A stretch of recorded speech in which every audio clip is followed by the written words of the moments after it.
one of the practices that I notice works really well quickly, and it works well because when people taste it, they want to keep doing it. Mm-hmm. So part of a practice is picking a practice that you actually will keep doing, mm-hmm. or it's, and this practice has a lifespan. Like most of the things that I would suggest, most of the things would have a lifespan, and it might be 10, 20 years, but it has mm-hmm. a lifespan. And, but what I notice a great way is that, so typically we have a negative self-talk or a repetitive voice in the head, according to, I think it's the Mayo Clinic, it's like 50 to 60,000 thoughts a day or something like that. Most of them repetitive. And people at some point notice them, and then at some point they want to get rid of them. But the more they resist, the more it persists. And so it doesn't actually change. So a very cool practice that starts emptying you out really quickly is every day or every 3 days, pick a way you want to react to that voice in the head that you've never reacted that way before. So typically, though, what happens is the voice says something, and our response is either, yeah, you're right. That's the charismatic part of you that you're following. Mm. Or it's sometimes, yeah, you're right, but I'm not going to fucking do it, asshole. Like, yeah, I'm still going to eat that chocolate cake, right? Those are one of the reactions that we have. But you could have literally an infinite kind. I was just thinking you could like clap and have a ton of applause. Like, you could have applause. It's a birthday party, a surprise party. You could, yes, you could say,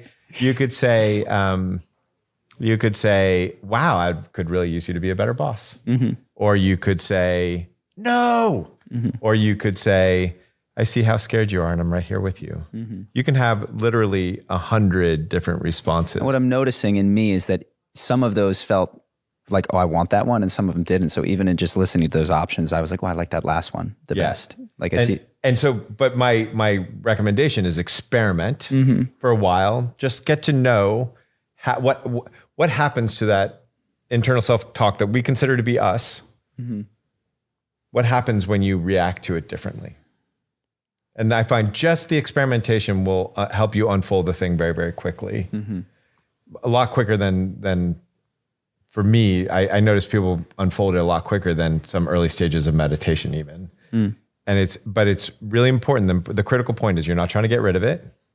And the critical point is that it's an experimentation. You're learning about it. You're in wonder about it. Mm-hmm.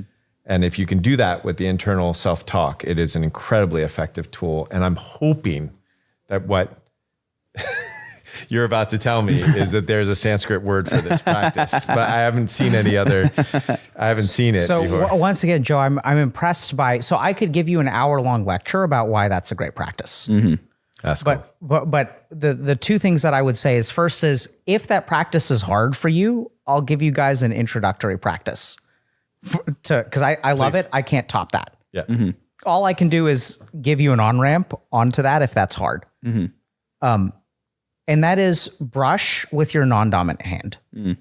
So what I strongly recommend people do. Totally. That would so work. Right. Oh, that's so good. So it's so hard with the cognitions that we have. There's a whole, it's so weird. So sometimes I'll do a lecture like that is like deep spirituality and it clicks for people. So I did this lecture on vasanas, which are basically repetitive mental habits.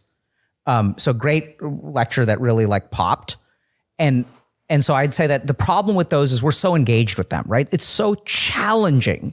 And I know why Joe recommends this, because if you learn it from Joe, he's going to teach it in a way where you can do it that you can't do on your own. Like I get that, right? So you give them a certain amount of diksha or initiation that allows them to do it, but it's really hard because those repetitive thoughts are oftentimes the ones that are the hardest to resist. It's the hardest to do something new. So I just start with a touch of neuroplasticity and practice the skill of responding to things in different ways. And the easiest way to do that, brush with your non-dominant hand, right? You can only do it for a couple of days. Joe will give you something that'll work for 20 years. Do mine for like 3 days. Yeah. Then try Joe. If you want to go deeper on this, more confidence, more charisma, and how to show up in a way that has presence in every area of your life, we've built a program that will help you do exactly that. Here's what one student had to say. I went from this very weird person who missed social cues to this guy that could keep a conversation going and make people laugh. The course is called Charisma University. It's had tens of thousands of students go through it, 30 days long, fully guaranteed. If you don't think it was worth it, you get a refund right from inside the program. There's a link on the screen here and in the description. I hope you decide to check it out.